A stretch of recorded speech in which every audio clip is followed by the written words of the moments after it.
Empezaré por la cuestión tecnológica. Sé que en el ámbito médico y tratamiento de cuestiones relativas a la salud, al igual que en protección de datos, pues el vertiginoso desarrollo de las tecnologías nos han permitido dar y atender de mejor forma cada día,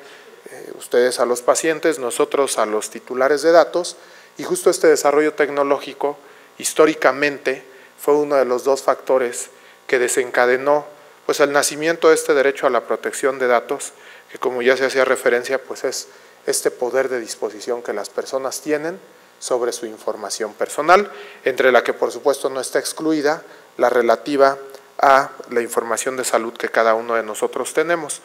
Aquí tenemos varios temas a partir, insisto, de estos desarrollos tecnológicos y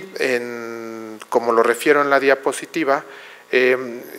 la información, digamos, es el insumo, la materia prima fundamental, y a partir de eso pues se construyen una serie de elementos que se siguen en el caso médico en su tratamiento, y aquí lo tenemos reflejado, y me detengo particularmente en cómo estas tecnologías nos han ayudado a pues, mejorar, potenciar este trato, y sobre todo en este trato digno y respetuoso del paciente, y aquí es donde se incorpora un, digamos, componente muy relevante. Ha existido a lo largo de la historia de la medicina este elemento relacionado con el secreto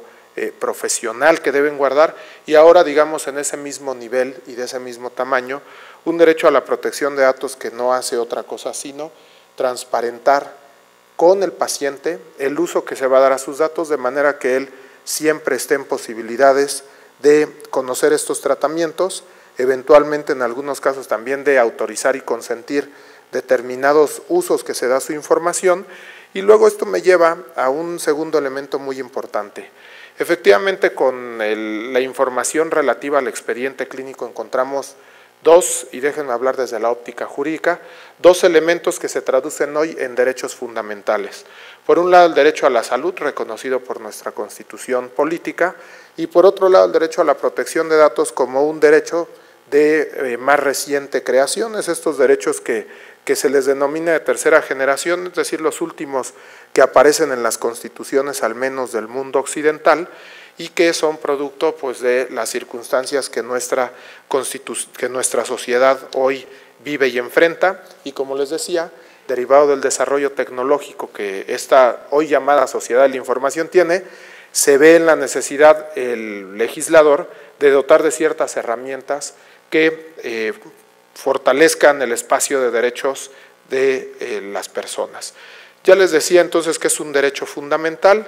El segundo elemento es que busca simplemente garantizar una cosa, que es el poder de disposición y control que cada titular tiene respecto de su información personal, también llamado o conocido este derecho como el derecho a la autodeterminación informativa, y fundamentalmente este derecho permite a la persona, digamos, titular o dueña de sus datos, decidir quién, cómo y para qué y de qué manera pueden ser utilizados estos datos, y esto no escapa, por supuesto, al tema, insisto, de salud, que está reflejado en todos los datos que tenemos en un expediente clínico en un momento dado. Hay una serie de obligaciones, no me detendré mucho en ellas, solo saber que, como ustedes también, aquí hay un tema común del consentimiento, que es el principio en virtud del cual todo uso de datos personales, incluidos los que aparecen en el expediente clínico, bueno, pues requieren como regla general la autorización de parte de nuestros pacientes.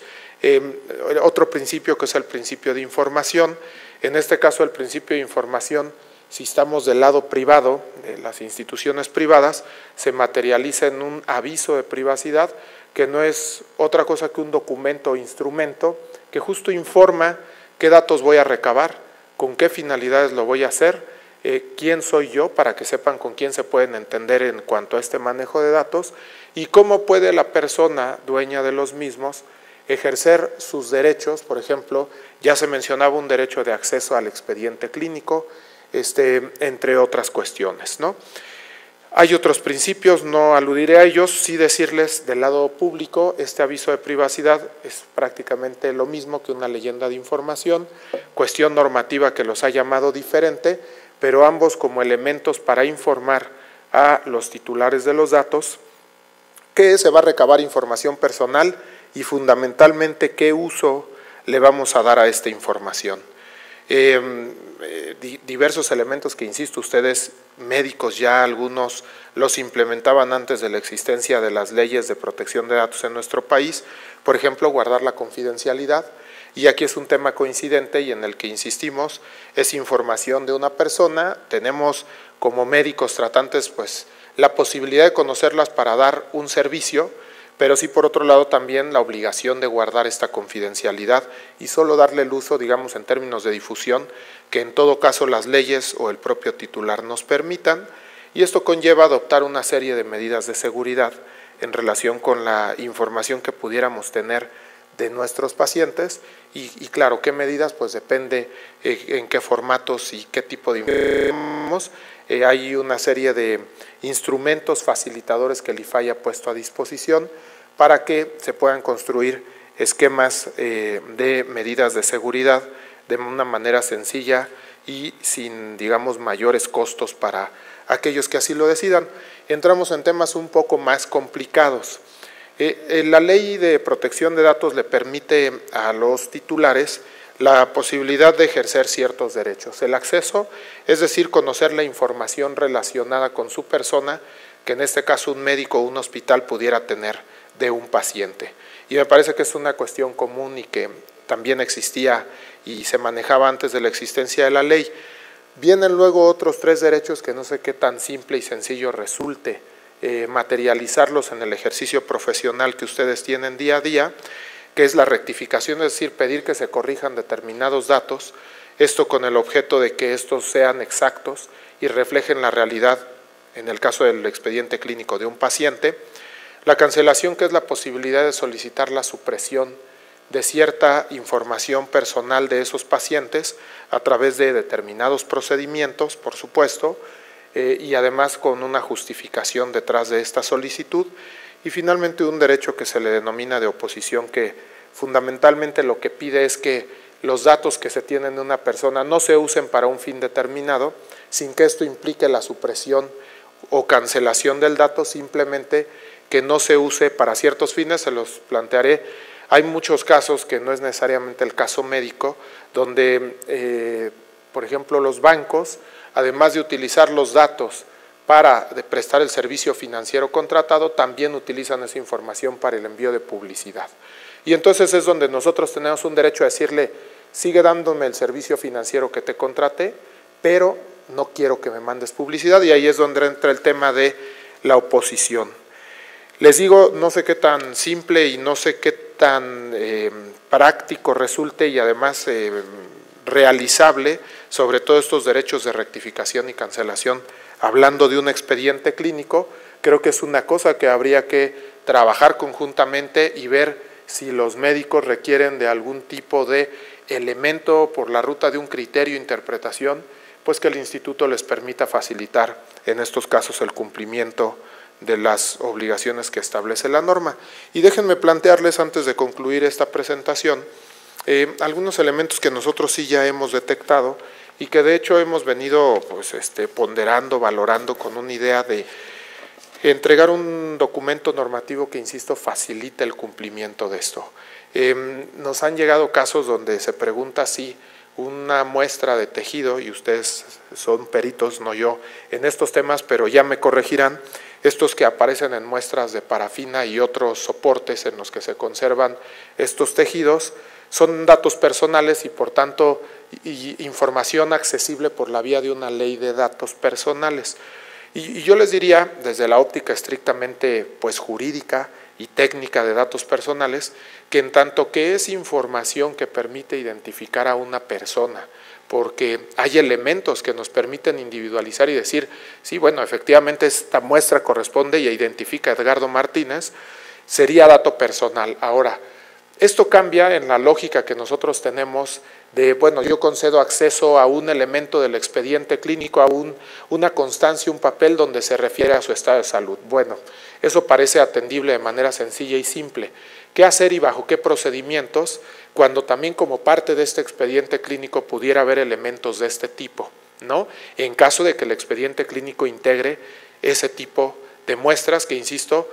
pudieran ser consideradas o consideramos que sí son datos personales y que no es igual que decir, bueno, ya te entrego un papel y listo. Entiendo que aquí se requiere de ciertos elementos para la conservación y una serie de elementos alrededor de estos accesos que pudieran darse y que además es uno de los temas que viene en las siguientes ponencias, pero como uno de los elementos que hemos encontrado que requiere un pronunciamiento y que requiere pues un criterio que al final del día dé claridad de cómo atender este tipo de cuestiones, porque seguro se van a presentar y se presentan todos los días. Otro tema que hemos advertido frecuente en el ámbito médico, tal vez no por la ruta necesariamente de los médicos, sino de las aseguradoras, es toda esta cuestión de tener claro